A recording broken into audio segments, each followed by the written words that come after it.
ایک شخصیت کا ذکر آج کریں گے جن کو میرے نبی پاک علیہ السلام نے فرمایا، حضور نے فرمایا، صحیح بخاری میں موجود ہے، فرمایا یہ نیک آدمی ہے۔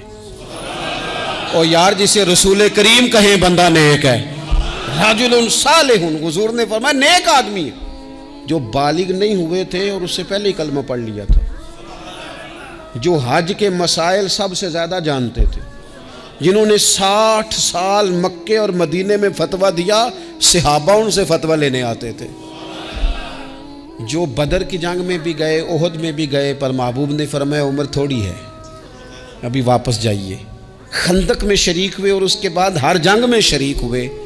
مستدرک میں موجود ہے، حضرت جابر ابن عبداللہ فرمایا کرتے تھے زمانہ بدلا تو کچھ لوگوں میں بھی تبدیلیاں آئیں، میں نے بڑی دنیا بدلتی دیکھی، پر جن لوگوں کو نہیں بدلتے دیکھا نا، ان میں یہ شخصیت ہے جو ہمیشہ ہر دور میں ہر عمر میں نبی پاک کے طریقوں پر پوری طرح کاربند رہے، اوڑھنا بچھونا اٹھنا بیٹھنا چلنا ہر وقت حضور کی محبت میں غرق ہو کے کیا۔ کون ہے بھلا؟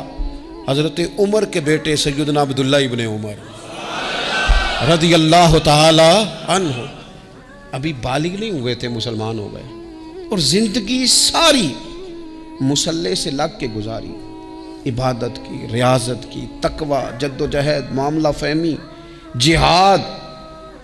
والد امیر المومنین ہے،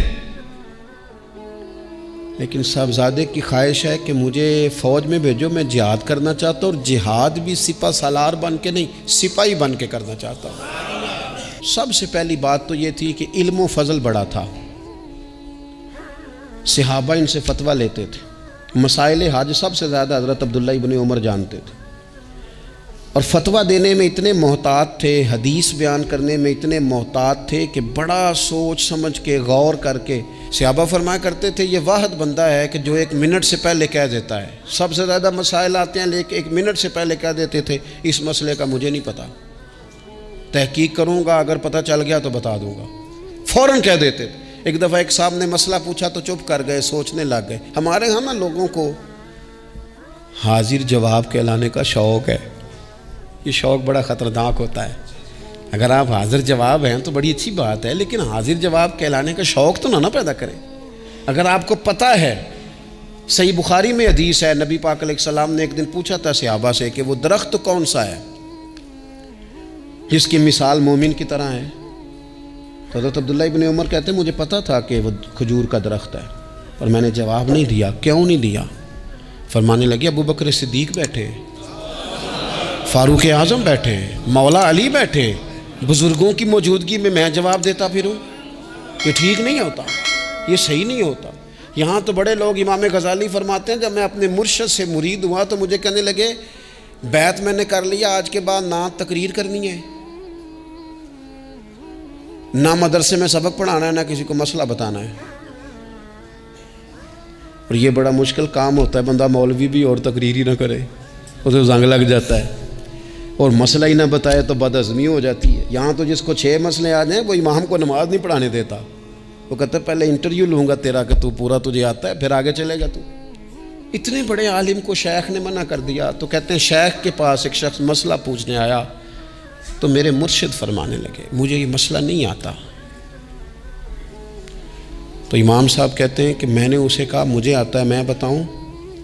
کہتے میرے شیخ مسکرا پڑے، کہنے لگے غزالی میں تو تیرے ساتھ ساتھ اپنی میں بھی مارنا چاہتا تھا، پر تیری ابھی مری نہیں، تو کہتا ہے میں بتاتا ہوں۔ کچھ دیر چھوڑ دے، سارے مسئلے بتانے نہیں چاہیے، کچھ پہ عمل بھی کرنا چاہیے۔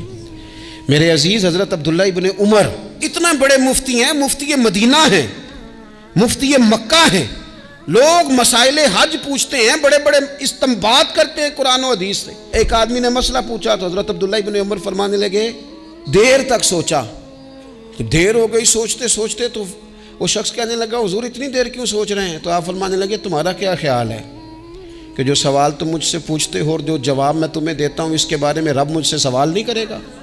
اللہ کی بارگاہ میں نے جواب نہیں دینا، تو میں سوچ سمجھ کے دے رہا ہوں تاکہ اس کا حساب دینا پڑے تو میرے لیے مشکل نہ ہو جائے۔ میرے عزیز حضرت عبداللہ ابن عمر سے کسی نے سوال پوچھا تو سیدنا عبداللہ ابن عمر رضی اللہ تعالیٰ عنہ کہنے لگے مجھے نہیں آتا اس سوال کا جواب، اور جب کہا نا نہیں آتا تو فوراً کہنے لگے عبداللہ، خود اپنے آپ سے بات کرتے ہیں، کہتے ہیں عبداللہ رب تیرا بھلا کرے، اس بات پہ ہمیشہ ڈٹے رہنا، جو بات نہ آتی ہو وہ کبھی کہنا نہ، جس کا پتہ نہ ہو اسے کبھی کرنا، جب تک پوری تحقیق نہ ہو بلا وجہ ہوتا زنی نہ کرنا، بلا وجہ ہوتا زنی نہ کرنا۔ یہاں کا ہے ہمارے صوفیاء نے، یہاں کا علم و بس کریو یار، ایک کوئی حرف تینوں درکار، صحیح کر کے پہلے اچھی طرح کر کے پرکھ پھر بات کر۔ تو علم بڑا تھا، تقوی بڑا تھا۔ اس کے ساتھ ساتھ پھر یہ تھا کہ غریب پروری بڑی تھی۔ ایک بندہ خیرات لے کے گیا ہے، وہ پھر لائن میں لگ گیا ہے، اسی کیا عقیدہ پلا تو پھر آ گیا ہے۔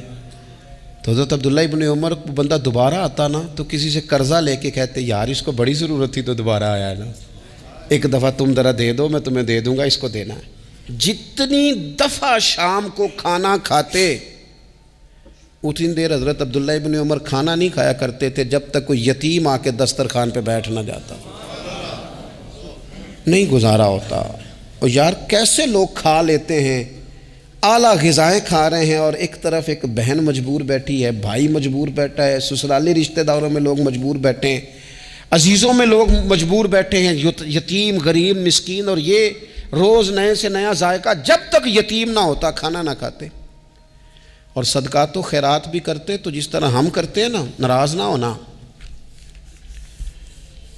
کبھی کبھی نا بعض لوگوں کو بانٹتے دیکھتے ہیں تو تکلیف ہوتی ہے، آپ نے دینا تو ہے تو اگر خوش دلی سے دے دیں، عطا تو کرنا ہے تو اگر چلو صحیح طریقے سے ہو جائے، ہنس کھیل کے ہو جائے، پریشان نہ کیا جائے سائل کو، تو کتنا اچھا ہے۔ ان صوفیاء کا بھی ہم نے تذکرہ کتابوں میں پڑھا ہے جو کہا کرتے تھے اگر رب نے دروازے پہ کسی کو بھیجا ہے تو اس کا مطلب ہے اللہ راضی ہے، لیکن ہمارا لہجہ اتنا سخت ہوتا ہے۔ حضرت عبداللہ ابن عمر ایک اونٹنی پہ بیٹھے تھے، اونٹنی بڑی پیاری لگی، بڑی خوبصورت تھی، بڑی بہترین تھی، بڑی صاف ستھری تھی، تو 2-3 دفعہ اپنے غلام سے کہا یار بڑی پیاری ہے، بڑی خوبصورت ہے، دیکھو اس کا چلنے کا انداز کتنا نرالا ہے۔ آج کل بھی ڈرائیور گاڑی چلاتے ہیں تو کہتے ہیں بڑی ہلکی پھلکی ہے جی، بریکیں بھی بڑی ٹھیک ہیں جی اس کی، فلاں معاملہ بھی اس کا بڑا صحیح ہے۔ وہ اتنی پسند آئی اونٹنی تو اونٹنی سے اترتے ہی فوراً کہنے لگے اس کو نشان لگا کے قربانی کے جانوروں میں چھوڑ دو، یہ زیادہ پیاری ہے، اسے رب کے راستے میں خیرات کریں گے۔ کیوں؟ ایک باریک نقطہ صوفیاء نے بیان کیا ہے۔ اللہ کے نیک بندے کہتے ہیں کسی جگہ بھی تمہارا دل اللہ رسول کے مقابلے میں الجھنا نہیں چاہیے۔ کوئی ایسی چیز جو رکاوٹ بن رہی ہو، رکاوٹ، وہ کیا کہتے ہیں کچرا آ گیا ہے، اس کچرے کو لوگ ٹھیک نہیں کرتے، کہتے نکال دو تاکہ معاملہ صحیح رہے۔ ایک چھوٹا سا باریک سا ہلکا سا دھاگے کی طرح کا ایک ٹکڑا اگر کسی وقت گوشت کا آپ کے دانت میں الجھ جائے نا، وہ سارا ذائقہ تباہ کر دیتا ہے۔ لوگ مختلف چیزیں لے کے خلال کرتے ہیں دانتوں کا تاکہ وہ نکل جائے، کیونکہ ذرا سی بھی چیز اگر کسی جگہ رکاوٹ بن جائے نا، آپ بڑا بہترین کھانا کھا رہے تھے، زبردست غذا آپ کھا رہے تھے، ایک صرف اس میں نا ہلکا سا دانہ ایسا ہے جو سخت تھا، کچرا آ گیا، روڑا آ گیا، تو وہ سارے کھانے کا ذائقہ تباہ کر دیتا ہے۔ بعض لوگ ایسے ہوتے ہیں کہ ایک بال نکل آئے نا کبھی کھانے میں سے تو کھانا چھوڑ دیتے ہیں، کہتے ہیں یار یہ سارا ذائقہ خراب ہو گیا۔ ہمارے ساتھ یہ ہوا ہے، یہ تو ہے نا دنیاوی معاملات، اسی طرح کا مسئلہ روحانی زندگی میں ہوتا ہے۔ کئی دفعہ نا ہم ماننے کو تیار نہیں ہوتے، لیکن ہمارے اوپر دولت کی محبت پوری طرح سوار ہوتی ہے، وہ سجدے میں ذوق آنے نہیں دیتی۔ شہرت کی محبت پوری طرح سوار ہوتی ہے، وہ درود و سلام کا، ذکر کا، عبادت کا ذائقہ لگنے نہیں دیتی۔ وہ جو کہا تھا نا والذین آمنوا اشد حبا للہ، ایمان والے سب سے بڑھ کر اللہ سے پیار کرتے ہیں، سب سے بڑھ کر رسول اللہ صلی اللہ علیہ وسلم سے محبت کرتے ہیں۔ کیوں کہا گیا تھا؟ اس لیے کہ ان محبتوں کے مقابلے میں ذرا بھی کوئی اور محبت آتی ہے، روحانی ذائقہ خراب کر دیتی ہے، ہمارا دل نہیں لگتا، ہم بور ہوتے ہیں، ہم پریشان ہوتے ہیں۔ مسئلہ یہ ہے کہ جس دل میں صرف رب رسول کو ہونا چاہیے تھا، وہاں شہرت آ گئی ہے، شہرت کی محبت آ گئی ہے، دکھاوا آ گیا ہے، مال آ گیا ہے، کئی قسم کے ہم نے بت معاذ اللہ اکٹھے کر لیے، اور پھر وہ ساری کیف مستی آئے، یہ کیسے ہو سکتا ہے؟ حضرت عبداللہ ابن عمر رضی اللہ تعالیٰ عنہ کے پاس ایک گدھا تھا. ہم پنجابی میں تو کہا کرتے تھے کہ بڑا ساؤ جانور ہے، بڑا دھیما ہے، بڑا اچھا ہے، سواری بھی کرتے تھے اس پہ، اس پر بوجھ بھی رکھتے تھے، اور بھی کئی کام، جانوروں کا چارہ بھی اس پہ رکھ کے لایا جاتا تھا. بہت سارے لوگ اس کی تعریف کرتے تھے کہ ظاہر ہے اس وقت یہ جانور ہر گھر کی ضرورت ہوتے تھے. لوگوں نے بڑی تعریف کی کہ جناب یہ گدھا بڑا اچھا ہے، بڑا عمدہ ہے. اب بعض چیزیں ایسی ہوتی ہیں جن سے دل لگ جاتا ہے. کچھ نوجوانوں نے گھروں میں بلی رکھی ہوتی ہے، گھوڑا رکھا ہوتا ہے، جانور رکھے ہوتے ہیں. ان کی پوری توجہ انہماک ہم دیکھتے تھے دیہاتوں میں کہ بزرگ اگر کہیں چلے جاتے تھے سفر پہ تو وہاں سے بھی پیغام بھیجتے تھے کہ گائے کو چارہ ڈالا کہ نہیں، بھینس کو نکالا کہ نہیں، تم نے باڑے سے دھوپ چھاؤں کا خیال کیا کہ نہیں. وہ چیز ذہن میں آ جاتی تھی. حضرت عبداللہ ابن عمر رضی اللہ تعالیٰ عنہ وہ گدھا چونکہ بڑا پیارا تھا، بڑا اچھا جانور تھا اور بڑے کام کرتا تھا، بہت سارے معاملات گھر کے اور کھیتی باڑی کے اس کے ذمے تھے، تو گھر والے بھی کہتے کہ اس جانور کی وجہ سے بڑی خیر ہے، بڑے کام ہو جاتے ہیں. آپ کا بھی خیال تھا. حضرت عبداللہ ابن عمر ایک دن گھوڑے سے نیچے اترے یا اس گدھے سے نیچے اترے تو خادم کو بلا کے کہنے لگے اسے لے جاؤ اور بیچ کے پیسے اللہ کے راستے میں خیرات کر دو. اب وہ خادم کا بھی اس سے دل لگ گیا تھا، جانور گھر میں ہوتا ہے دلچسپی ہو جاتی. کہنے لگا حضور وہ سارا محلہ تو اس کی تعریف کرتا ہے، سارے خاندان والے تو اس جانور سے دلچسپی رکھتے ہیں اور آپ بیچ رہے ہیں. آپ فرمانے لگے جس طرح سب کا دل اس کی طرف ہے نا کہ اچھا جانور ہے، میرا بھی ہو گیا ہے، لیکن میں اپنے دل کو سوائے رب رسول کے کسی اور طرف ہوتا دیکھ نہیں سکتا. اعظم بلا سے اپنی وہ ہستی ہی کیوں نہ ہو، اعظم بلا سے اپنی وہ ہستی ہی کیوں نہ ہو، جو چیز اس کی راہ میں حائل ہو پھونک دو، جلا دو ایسی ساری چیزیں جو ان کے راستے میں آتی ہیں. فرمایا اس کی طرف توجہ ہونے لگی ہے، لہٰذا میں اسے اب رکھ سکتا. مزاج تھا، طبیعت تھی، طریقہ اس طرح کا تھا